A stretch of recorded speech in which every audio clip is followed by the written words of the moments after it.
Something is happening in Earth's orbit right now. In 2025, satellites are dodging each other more than ever before. Starlink performed over 144,000 avoidance maneuvers in just 6 months.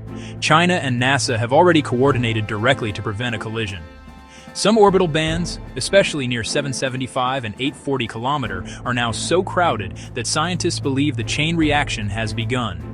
Each fragment, even a screw, moves faster than a bullet. At this density, one crash could trigger thousands more. We may already be in the early phase of the Kessler Syndrome. In 1978, NASA scientist Donald J. Kessler described a terrifying feedback loop. When two satellites collide, they create fragments. Those fragments strike other objects, generating more debris.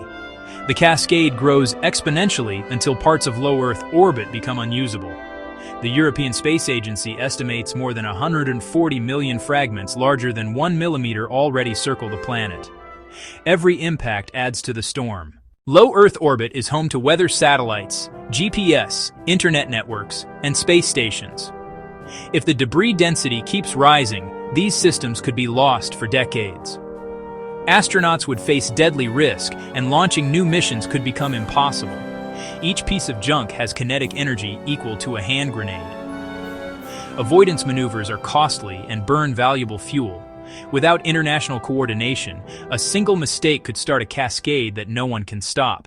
Agencies are beginning to act. The European Space Agency's Zero Debris Initiative aims to make every mission remove itself from orbit within 5 years of shutdown.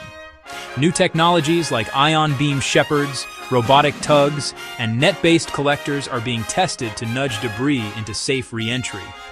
Researchers propose global traffic rules for orbit, similar to air traffic control on Earth. But regulation is slow, and every new launch adds risk. The Kessler Syndrome is not science fiction.